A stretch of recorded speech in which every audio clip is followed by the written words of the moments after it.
Hello guys, welcome to back my channel Nazir family ব্লগসে আপনাদের সকলকে জানাই স্বাগতম। আপনারা সকলে কেমন আছেন? আশা রাখি ভালো আছেন।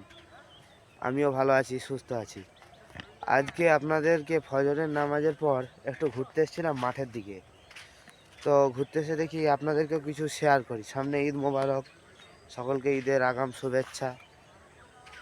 ঈদ সকলের ভালো কাটুক, এটাই আমরা কামনা করি। আজ ঘুরতে এসেছিলাম, এই যে মাঠগুলো দেখতে পাচ্ছেন, এখানে সবই আলু চাষ। আলু তোলা হচ্ছে, বা এখন অনেক জায়গায় আছে আলু এখনো তোলা হয় না। সব জায়গায় এখন আলু তোলা হচ্ছে, এই গোটা মাঠ আলু। তারপরে আপনাদের আজকে একটা জিনিস দেখাবো, চলুন।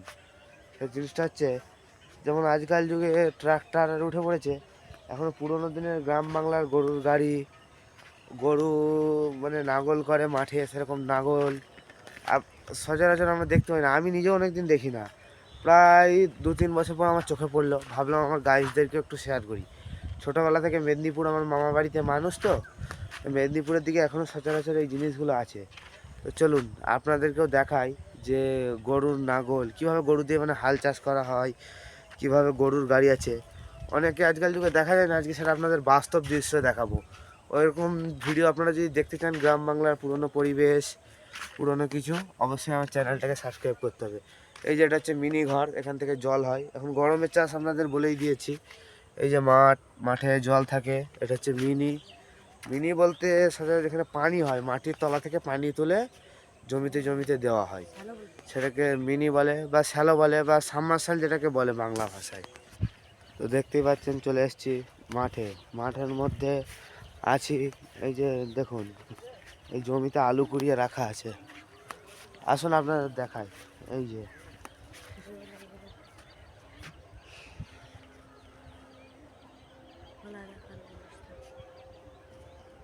এখানে আলু কুড়িয়ে রাখা আছে, চাষবাস হচ্ছে।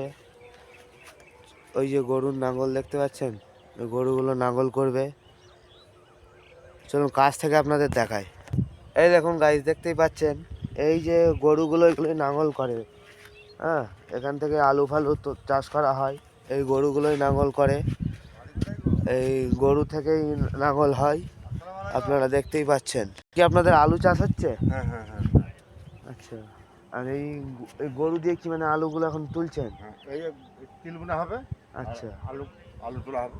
আচ্ছা, তাহলে এখন ফসল কেমন হয়েছে? ফসল খুব হয়েছে, হলে কি হবে, দাম নাই এবছর আলু। দেখতে পাচ্ছেন এবছর আলুর দাম নাই, কারণ যুদ্ধের কারণে এখন দামটা কমে গেছে, দেখতে পাচ্ছেন। কিছু বলবেন? না, কি আর বলবো, কি আর দেখবে, কি আর দিবে। সেটাই, কৃষক ভাইদের পাশে কেউ থাকে না। না, সচরাচর সকলের পাশে থাকে, কিন্তু কৃষকদের পাশে কেউ না। কেউ না। এগুলো সরকারকে দেখা উচিত। যেটা যোগাযোগ করে এসে জানতে পারলাম যে আলুর এবছর দাম নাই, নাকি 4 টাকা কিলো আলু। না, 3 টাকা। হ্যাঁ, 3 টাকা। 3 টাকা কিলো, তাহলে কি পাবে পরিশ্রম করে এত? 2 টাকা 80, 3 টাকা এর মধ্যে দাম। চলুন আপনাদেরকেও মাঠে নেমে দেখাই, আসুন। এই যে দেখছেন, এই যে এইভাবে হাল করে করে আলু তোলা হয়। এই যে গরুগুলো দিয়ে হাল করছে, দেখছেন, দারুণ সুন্দর লাগছে, দারুণ সুন্দর। আলুর দাম নাই, কৃষকরাই মার খাচ্ছে। কৃষকরাই হচ্ছে আমাদের মেন উৎস। পশ্চিমবাংলার গর্ব হচ্ছে কৃষকরা, এবং পশ্চিমবাংলায় মেন আমাদের যে খাদ্য উৎপাদনে 1 নম্বরে আছে। তো হলে কী হবে, যেখানে দাম নাই মানুষের, কৃষি না থাকলে কি আছে, যেখানে কৃষি মার খেয়ে যায়, সেখানে আর কিছু বলার নাই আমার। হচ্ছে, দেখতে পাচ্ছেন কিভাবে হয়। এই যে এইভাবে উঠে উঠে যাচ্ছে, আর আলুগুলো এই সাইড হয়ে যাচ্ছে, ঠিক আছে। এই দেখুন, দেখতে পাচ্ছেন, এই যে এইভাবে হয়, এবং আলুগুলো 2 সাইড হয়ে যাচ্ছে। হয়ে যাওয়ার পরে কারণে আলুগুলো উঠে যাচ্ছে, এবং সেগুলো কুড়াচ্ছে। যাক, কৃষকদের সাথেও আলোচনা করলাম, দেখালাম। চলুন, গরুর গাড়িটা ওনার রাখা আছে, ওনারই গাড়ি, ওই যে যিনি হাল করছেন ওনারই গাড়ি। চলুন গরুর গাড়িটা আপনাদের দেখাই।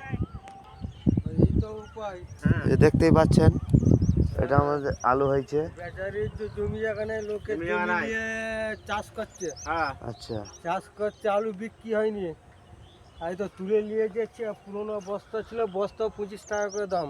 আচ্ছা এই তো নিয়ে গিয়ে ঘরে ঢেলে রাখবো, যা হবে খাওয়া হবে এবারে, বিক্রি আলুর হইতে এখন হবে। দাম কেমন আপনাদের কাছে, 2.5 কেমন টাকা নিচ্ছে করেও সরকার? নিতে চাইনি, 2.5 টাকা করেও নিতে চাইনি, তাও পাইকার নাই, সব তো জমি কেউ আলু মাঠে খুলে পাইকার যে না যার জানি। স্টোরে ফেলছে, কোনো পার্টি নাই কো। হ্যাঁ দেখতেই পাচ্ছেন আপনারা এনাদের আসল কথাটা শুনলেন। কি কৃষকদের পাশে আসলে কেউ নাই। কেউ না, ই তো লোকের জমি বেচারি চাষ করছে একটু আধটু করে, দেখো না এই যে আলু হয়েছে বালাকে কি দিবে আর ই কি করবে। দেখছেন। যাক, এগুলো আমাদের সরকারকে দেখা উচিত, এটাই সরকারের কাছে আশা করি। এই হচ্ছে গরুর গাড়ি, দেখলেন? কৃষকদের মাঠে এসে খুব মনটা খারাপ হয়ে গেল, কারণ যখন মানুষের মুখে এরকম শুনলাম, মানুষ চাষ করবে কিছু পাচ্ছে না, বলছে এরকম এরকম মানুষের আর্তনাদ, এরকম খুবই খারাপ লাগে। অবশ্যই আমার পাশে থাকুন, কৃষকদেরকে সাহায্য করি আমরা। আমার ভিডিওটা বেশি করে দেখবেন, লাইক করবেন, কমেন্ট করবেন, সাবস্ক্রাইব করবেন। আজ এই পর্যন্ত, দেখা হচ্ছে অন্য কোনো ভিডিওতে। ধন্যবাদ।